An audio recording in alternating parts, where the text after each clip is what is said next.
See, you may not be the right person to even say it. So checking your heart can be tricky because you might engage in what we call holy chismis.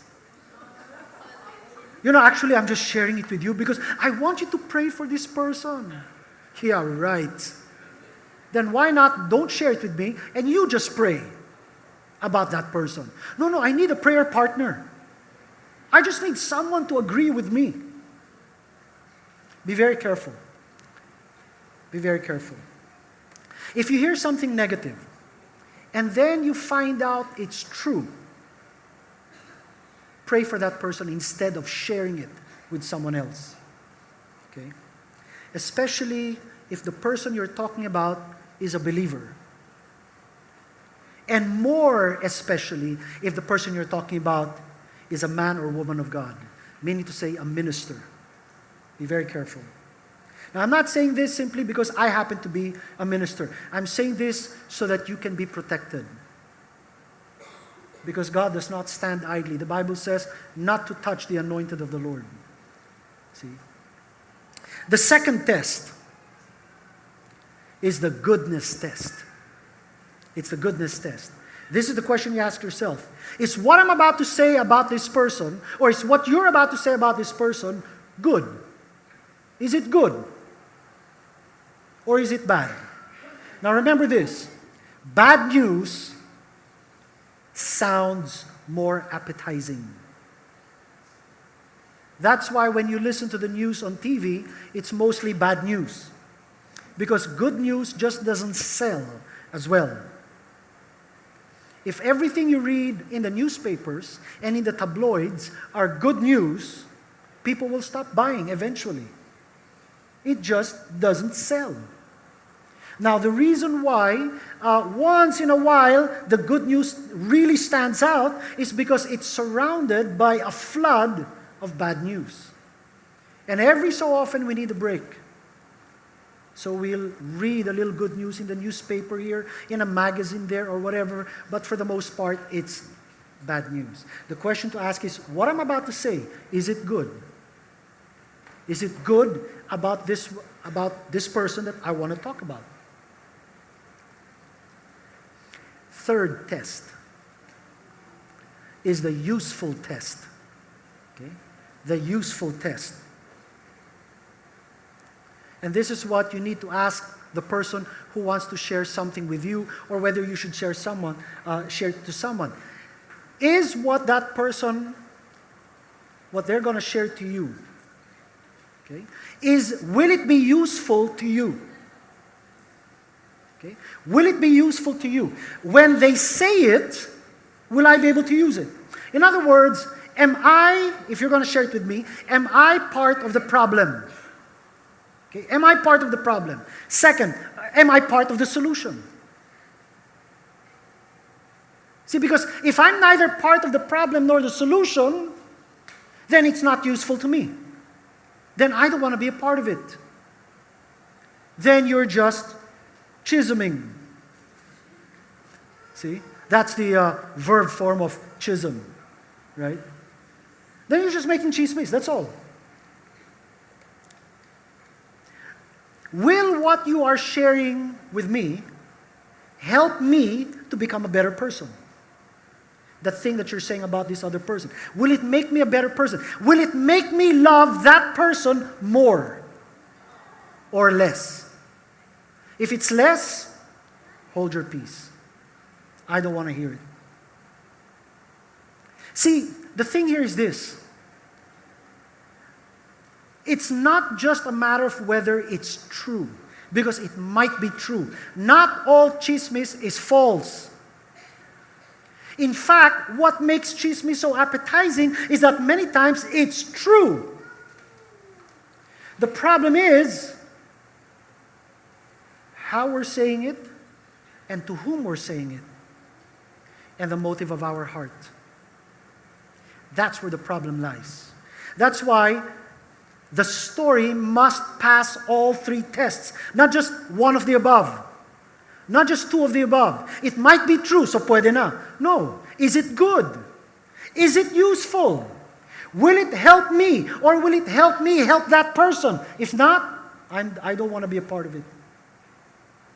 Now here's the thing. Sometimes it's hard to say, I don't want to hear it, because the one sharing with you is a close friend also. And you might offend your friend by saying, I don't want to hear that.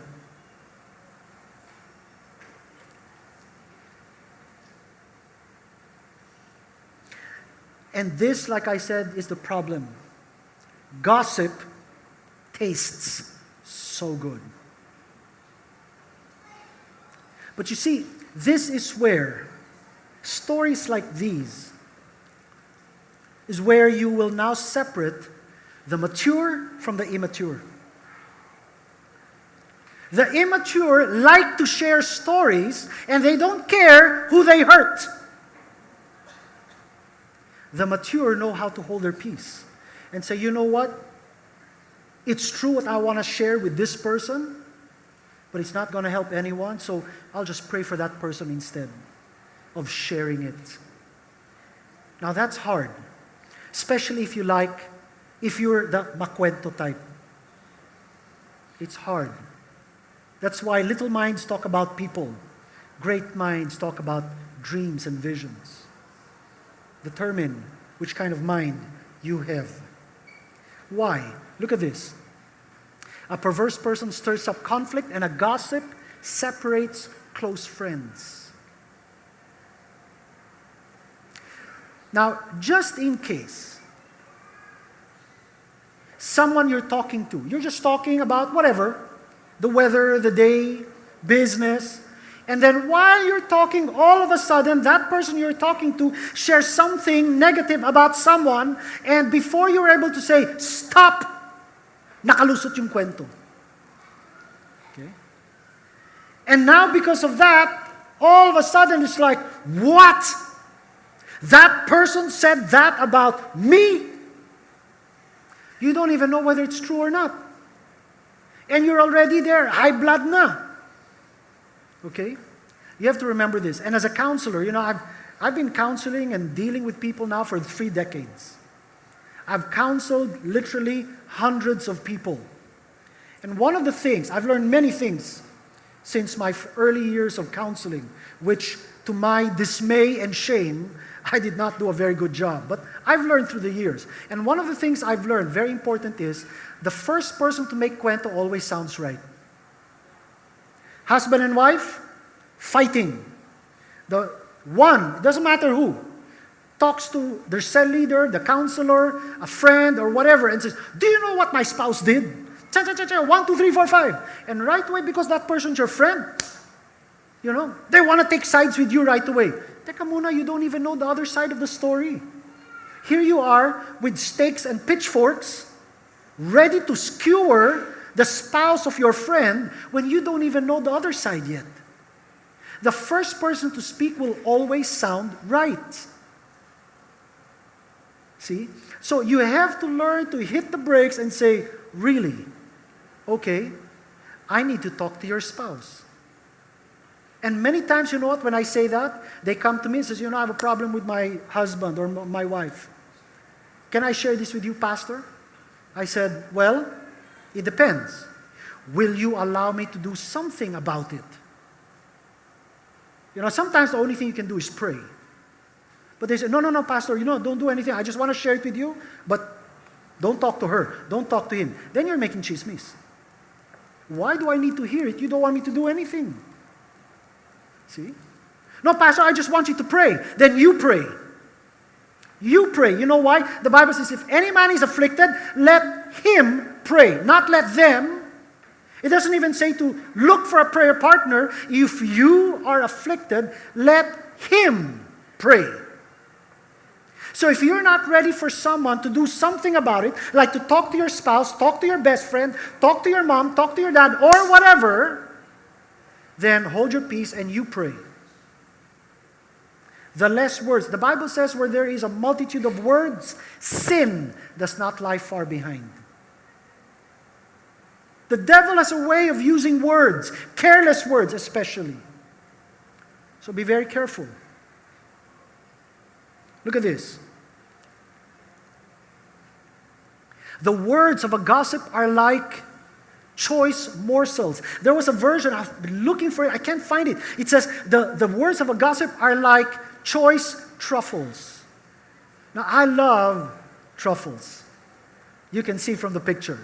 I used to be a chocoholic and a choco addict, right? And now I've learned to say, no, thank you. But once in a while, I used to make chocolate truffles, and I tell you, 20 pounds in 20 hours. Just pow! Like that. But the Bible says the words of a gossip are like chocolate